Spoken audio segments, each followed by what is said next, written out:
This is a download from BBC Learning English. For terms of use, go to bbclearningenglish.com.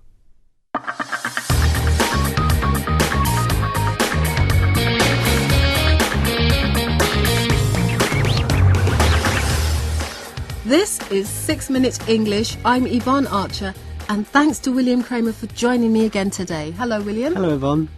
William, what type of stories would you say we generally hear about the country Sudan? Not very positive stories. We hear a lot of stories about the war and about refugees in Darfur. But not everyone in Sudan is involved in the conflict or the war. So in today's programme, we hear about something different. Yeah. Yes. I met, during a British Council trip to Nigeria, a gentleman who's a volunteer at a very special school in Sudan. Right, so what's special about the school? Is it that it's open even though there's a war? Well, that's part of it, but as we'll find out, there's even more to it than that. But first, you'd better answer today's big question. William, are you ready? Yes. OK. What age was the world's oldest student when she got a college degree in the United States? Was she 91, 95 or 101? I'm going to go for 101. I like that age too, but like it. We'll find out whether you're right or wrong later on. Now, following the signing of the Comprehensive Peace Agreement in Sudan, some ex-child soldiers, people who used to be soldiers when they were children, were disarmed. Their weapons were taken away so that they could become a part of society again, and this included going to school, something they hadn't done during the country's 21 years of war. Gosh. Santo Kamis is a volunteer teacher at a primary school in Sudan, which was specially set up in 2006 for ex-child soldiers. He describes his students as aggressive and stubborn when they first begin school. William, what does he mean by that?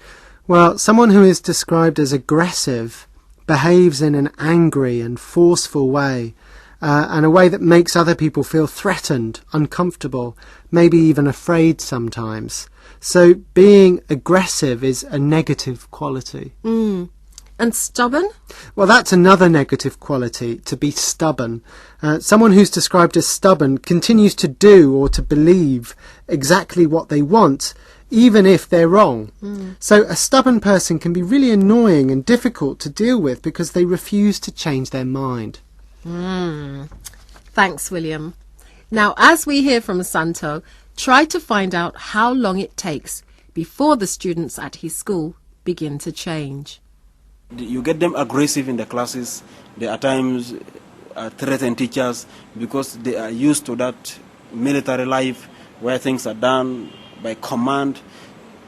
They be so stubborn and very hard to approach, but after a year they change for the better, and I'm proud of that.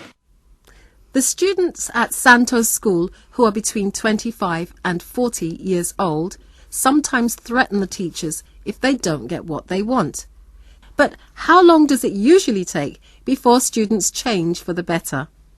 Well, it only takes about a year, which isn't very long at all. So Santo is quite rightly proud of that. bbclearningenglish.com. Santo and the other teachers spend time talking with and questioning new students to help them. But they also talk about what students will learn, how going to school will help them become a part of society again and bring peace to Sudan. But they also talk about the great future students can have. And what subjects do they learn at the school, Yvonne? Santo told me that the students really enjoy history, geography and environmental studies. But learning languages, including English, really helps them to get jobs. Most of them get employed with the organizations as security guards. Others work in houses of the foreigners within the country as cleaners. Others work as messengers in offices.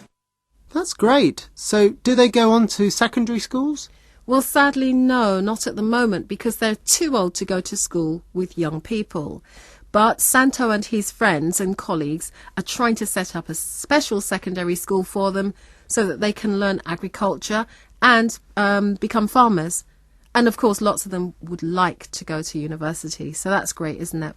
Yeah, it is. We wish them lots of luck with that, and let's hope that they get lots of donations and more volunteers to help them start those new secondary schools.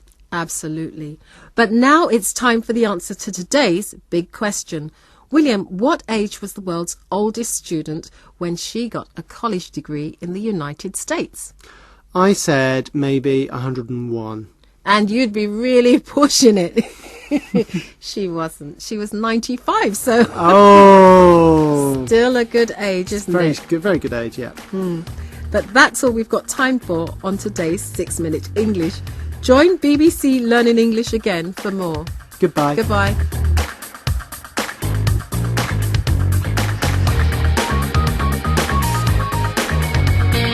bbclearningenglish.com